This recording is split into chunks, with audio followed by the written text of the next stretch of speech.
इतने सारे डिस्कशंस, इतने सारे प्लान्स और फिर फाइनली जिस दिन इवेंट का दिन हो उस दिन सब बदल जाता है। हाय एवरीवन, मेरा नाम संध्या है और मैं एक बोलने वाली लड़की हूँ, यानी कि मैं एक एंकर हूँ जो कि इवेंट्स एंड फंक्शंस होस्ट करती हूँ।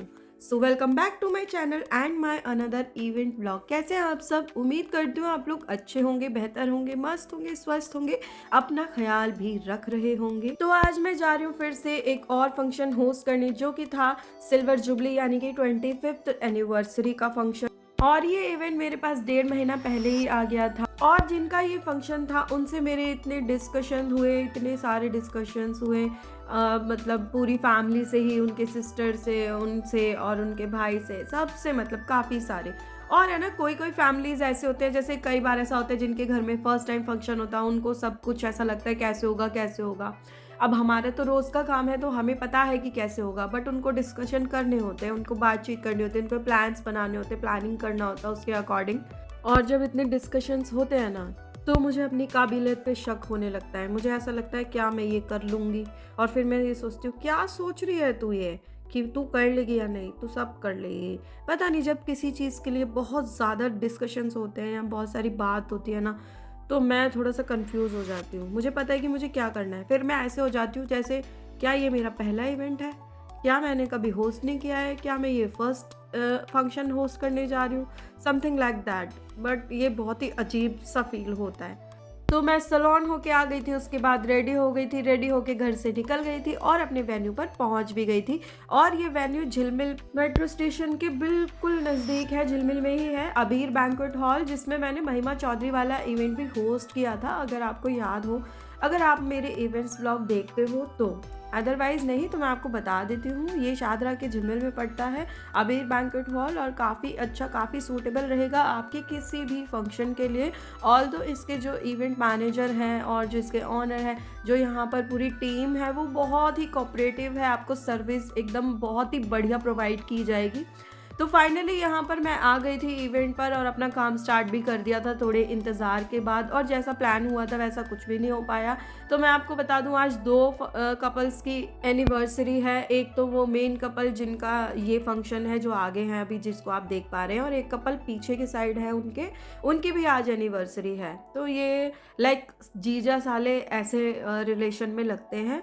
और ये मैं हूँ ऑलवेज़, हमेशा ही अपने खुश मिजाज अंदाज के साथ स्टेज पर, माइक पर, और यहाँ पर वेट कर रहे हैं कपल के आने का। उसके बाद यहाँ पर कपल आ गए थे, यहाँ पर हुई रिंग सेरेमनी, जयमाला, और हमें एक बात पता चली कि ये कपल जो है 25 ईयर्स से इतना ही एक दूसरे को सपोर्ट प्यार हमेशा करते हुए आए हैं। एनिवर्सरी के मैंने और भी फंक्शन होस्ट किए, लेकिन सब जेंट्स जो होते हैं ना, वो इतने ओपन नहीं होते। ओपन तो ये भी नहीं थे, लेकिन काफ़ी हद तक बहुत अच्छे थे। उन्होंने अपनी वाइफ को रोज़ दिया और बोला कि मैं, मतलब कि मैम ने, उन्होंने बोला मैं हर साल देता हूँ। तो मैंने मैम से पूछा कि क्या वो हर साल देते हैं? तो उन्होंने कहा मैं, वो हर साल देते हैं, अभी तक हर साल दिया है उन्होंने मुझे एनिवर्सरी पे रोज़। और यहाँ पर जो दूसरा कपल था वो उससे भी यंग थे, उनकी 25th एनिवर्सरी भी नहीं थी। फिर भी उनके हस्बैंड इतना शर्मा रहे थे, इतना वो, मतलब वो क्लियरली बोल ही नहीं रहे थे और सारी चीज़ें बोल रहे थे, लेकिन अपनी वाइफ से प्यार का इजहार नहीं कर रहे थे। और यहाँ पर एनिवर्सरी सेलिब्रेट हो रही है, बताओ ज़रा, इतना क्या शर्माना है, इतना क्या अपनी ही वाइफ के लिए बोलने में संकोच करना है? Very bad sir, very bad. लेकिन ये जो कपल है ना, इन्होंने किसी भी चीज़ में कोई कमी नहीं छोड़ी। इवेंट ओवरऑल काफ़ी अच्छा रहा और हमें काफ़ी मज़ा आया। एंट्री के टाइम पर जब स्टेज पर आए, तब जयमाला रिंग सेरेमनी से पहले हमें बहुत बहुत मज़ा आया। मेरा एक कॉन्सेप्ट होता है जो मैं करवाती हूँ और ये लोग बहुत ज़्यादा इंजॉय करते हैं। तो फाइनली इवेंट हमारा काफ़ी मज़ेदार रहा, बहुत ही बढ़िया रहा। तो अभी तक आपने मेरे चैनल को सब्सक्राइब नहीं किया है तो प्लीज़ कर लीजिए, फेसबुक पेज को भी फॉलो कर लीजिए एंड इंस्टाग्राम अकाउंट को भी फॉलो कर लीजिए।